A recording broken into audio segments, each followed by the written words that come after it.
Assalamualaikum warahmatullahi wabarakatuh. Alhamdulillahirabbil alamin. Nahmaduhu wa nasta'inu wa nastaghfiruh wa na'udzu billahi min shururi anfusina wa min sayyiati a'malina may yahdihillahu fala mudhillalah wa may yudlilhu fala hadiyalah. Asyhadu an la ilaha illallah wahdahu la syarikalah wa asyhadu anna Muhammadan 'abduhu wa rasuluh. Allahumma salli wa sallim ala sayyidina Muhammad wa ala alihi wa sahbihi ajma'in, amma ba'du.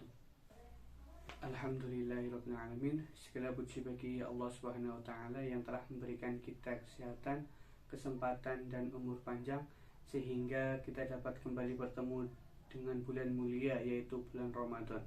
Bulan yang penuh berkah, penuh ampunan dan penuh rahmat. Salawat serta salam semoga selalu tercurah kepada junjungan kita Nabi Muhammad SAW, pada keluarga, sahabat dan seluruh pengikutnya hingga akhir zaman. Jamaah yang dirahmati Allah, pada kesempatan kali ini marilah kita renungkan sebuah tema yang sangat penting dalam kehidupan seorang muslim, yaitu menjaga pandangan dan hati. Karena sesungguhnya kedua hal ini sangat menentukan kebersihan jiwa dan kualitas ibadah kita. Pada kesempatan kali ini saya akan menyampaikan beberapa poin-poin tentang menjaga pandangan dan hati. Yang pertama, pandangan adalah pintu masuknya godaan. Allah Subhanahu wa taala memerintahkan kita untuk menjaga pandangan dalam Quran surat An-Nur ayat 30 sampai dengan 31. Ini menunjukkan betapa pentingnya menahan pandangan dari sesuatu yang diharamkan Allah yang bisa merusak hati. Allah Subhanahu wa taala berfirman, "Katakanlah kepada orang laki-laki yang beriman, hendaklah mereka menahan pandangannya dan memelihara kemaluannya. Yang demikian itu adalah lebih suci bagi mereka. Sesungguhnya Allah Maha mengetahui apa yang mereka perbuat."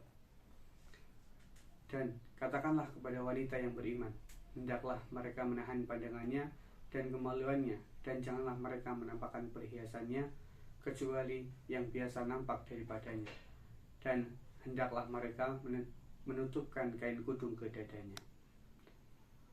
Pandangan itu seperti gerbang. Jika gerbangnya longgar, maka berbagai godaan akan mudah masuk. Banyak dosa besar dimulai dari sesuatu yang kecil. Sekedar melihat, lalu tertarik, lalu timbul keinginan, lalu akhirnya tergelincir dalam maksiat. Rasulullah SAW bersabda, pandangan adalah panah beracun dari panah-panah iblis. Itu artinya pandangan yang tidak dijaga bisa melukai hati tanpa terasa. Bahkan sesuatu yang kita lihat secara tidak sengaja pun, jika dibiarkan, bisa berubah menjadi keinginan buruk. Yang kedua, hati adalah raja dari seluruh anggota tubuh. Rasulullah SAW bersabda, ketahuilah, di dalam tubuh manusia ada segumpal daging. Jika ia baik, maka seluruh tubuh akan baik. Jika ia rusak, maka seluruh tubuh akan rusak. Ketahuilah, itu adalah hati. Hadis riwayat Bukhari dan Muslim. Hati adalah pusat dari semua keputusan, niat, ketenangan, dan akhlak.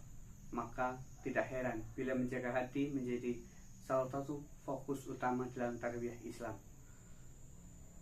Memiliki hati yang bersih akan yang pertama mudah menerima nasihat, yang kedua tenang dalam menjalani hidup, yang ketiga istiqomah dalam ibadah, yang keempat peka terhadap kebaikan dan dosa. Sedangkan hati yang kotor akan suka maksiat, sulit menerima kebenaran, gampang marah, iri dan dengki, dan yang terakhir jauh dari ketenangan. Poin yang ketiga adalah hubungan pandangan dan hati. Mengapa menjaga pandangan hati sangat ditekankan? Karena apa yang kita lihat bisa masuk ke hati. Hati yang awalnya bersih bisa berubah jika pandangan tidak dijaga. Sebaliknya, hati yang dijaga akan buat pandangan otomatis terjaga. Ibarat air jernih yang mudah keruh jika terkena kotoran. Begitulah hati manusia. Poin yang keempat, contoh dari para ulama. Ulama salaf sangat menjaga pandangan mereka. Ada yang sampai menundukkan pandangan ketika berjalan di pasar agar hatinya tetap bersih dan tidak terpengaruh hal-hal yang dilarang. Mereka mengatakan, menjaga pandangan akan menerangi hati. Melepas pandangan sembarangan akan menggelapkan hati. Inilah rahasia mengapa para ulama memiliki ketenangan jiwa dan kecerdasan yang tajam, karena hatinya bersih. Poin yang keenam, cara membersihkan hati. Yang pertama, memperbanyak istighfar. Semakin sering, semakin lembut hati kita. Yang kedua, membaca Al-Quran, karena Al-Quran adalah penawar hati. Yang ketiga, berkumpul dengan orang soleh agar hati terpacu pada kebaikan. Yang keempat, menjauhi gosip, ghibah, dan buruk sangka. Yang kelima, selalu mengingat kematian, karena itu membuat hati lebih tenang dan fokus. Yang ketujuh atau poin yang terakhir, yaitu hikmah menjaga pandangan dan hati. Jika seseorang mampu menjaga pandangan dan hatinya, Allah akan memberikan yang pertama, ketenangan hidup, hidayah yang terus bertambah, kemudahan dalam ibadah, kekuatan untuk melawan hawa nafsu, cahaya iman di dalam hati. Hidupnya akan terasa lebih ringan, lebih terarah, dan lebih berkah.